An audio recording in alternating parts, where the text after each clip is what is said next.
this is where you got to be like, okay, so am I ready for that level of feedback, for that level of interaction, for that level of push? Flip side of that is, literally somebody could call you up and say, hey, we read this, we loved it, we're taking it, we want to do XYZ, right?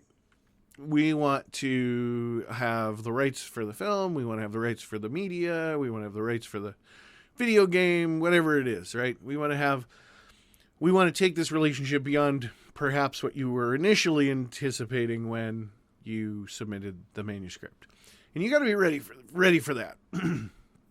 Excuse me. You've got to know how you want to manage that. Even if you're saying to yourself, okay, I don't know that I'm ready to do anything beyond just submitting this manuscript, but I do know that if somebody calls me and says they want to engage in that, I'm going to call X person. That's the person, that's my go-to, that's my bench person for this subject matter. So I know that if someone approaches me and says I need to wholesale rewrite this manuscript, I'm going to start by going to maybe the editor that originally edited it for me, and I'm going to run this by them, and I'm going to see what their thoughts are on this.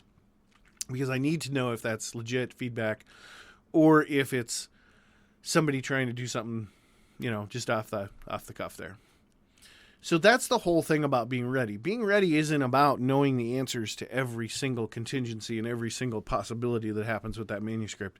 Being ready means, I know that if something comes up in this topic, this is the path I'm going to take to get that resolution or to figure out that answer or to decide if I want to engage in that.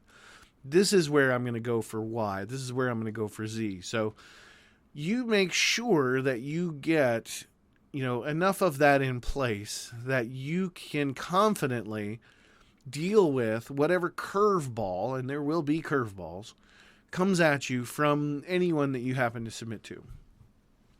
And to me, those are kind of the three most important questions when you reach that point of, hey, I think I'm ready to submit. I've asked myself, is my manuscript ready? Yes, my manuscript I feel is ready. Am I ready? Yes, I feel like I am ready. I have the information I need to answer any contingency.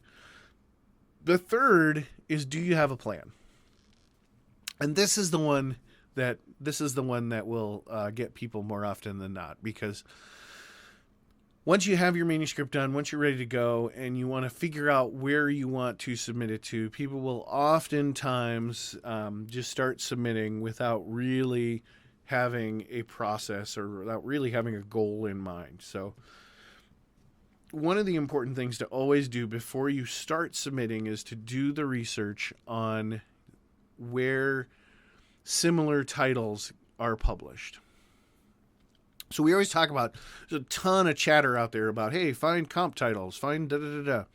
The same thing needs to be true for your manuscript. When you're ready to submit it, you want to find a home for that. You want a publisher that understands the genre. You want to make sure that that book is represented in a place where the publisher will respect it and not just throw it on the shelf and let it age and move on. So you really want to do your research. So it's, you want to, you've been encouraged to create comp titles, right? Because everybody says, well, comp titles. Tell me what this book is like. Okay. Comp publishers is kind of a similar sort of vein, understanding where that work is published, so that you can go ahead and then make those submissions from the best place possible. And this is the thing that I always advise everybody from a Brick Cave perspective is, read a couple of the books in the press. Really just make that small investment and read a couple of those books to see if that feels like the type of writing you want on the shelf next to your book or at a convention on display, this, because this is really the end game here. The end game is that your book's on sale on a shelf. The reason that presses exist is because they constitute a sort of a communal business opportunity, and presses have personality. So if someone reads a book within a press and they like that author, then they are more likely to give an additional author within the same press the opportunity to impress them, right? I do it all the time. I kind of have some favorites. But if you're not cognizant of what that vibe is, what that feel is for that press, then you may be submitting your manuscript into an environment that's not the optimal environment for your manuscript. And that's not to say that the press will treat your manuscript poorly. That's to say that your manuscript may not quite fit into that vibe, and the press may love it, and the press may want to put it out there, but it may not fit into the vibe of what the other flavors of that press are. So you may end up in a situation where your book's a bit of a standout, which, in some cases can work out well, but more often than not, people will pick up on that fairly quickly and move on to other things. Unless the press itself has told you, hey, we want to take this in a new direction. We want you to be a part of that new direction. So you're going to be kind of one of the standard bearers of that new direction.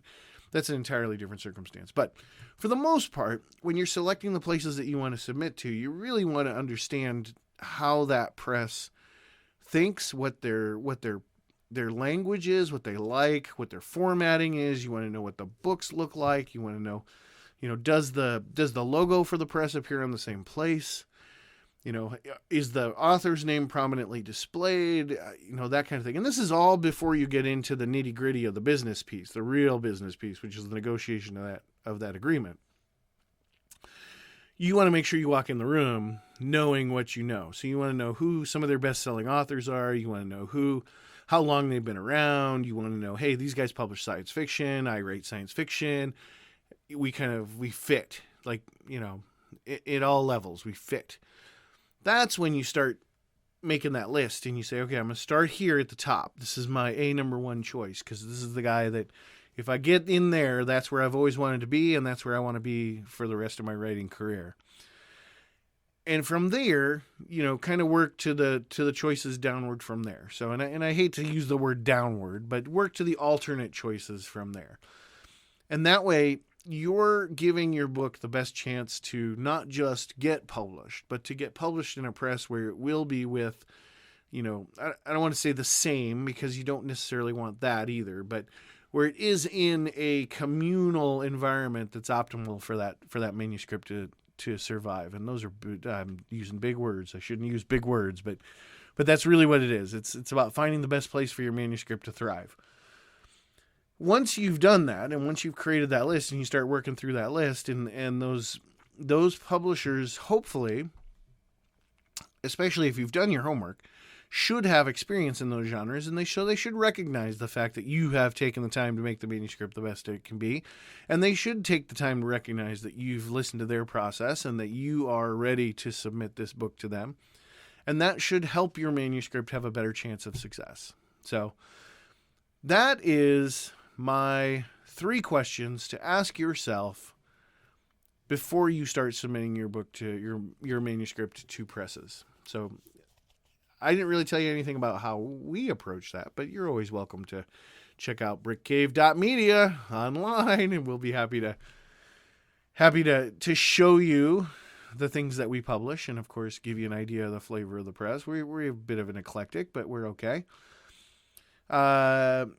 You know what? What else do I know? I don't know much else right now. I do know that if you check out the Bob vlog, which is basically the video version of this, I did one last week, and I'll do one again next week. And then I've got a whole bunch of audio from our Brick Cave authors that I need to get edited and scheduled and get put out, which will be out in the next few weeks. So on that note, I'm going to go ahead and call this one a day. It's about 20 minutes in. Thank you so much for getting to this point. If you've actually gotten to this point, thank you so much for doing so.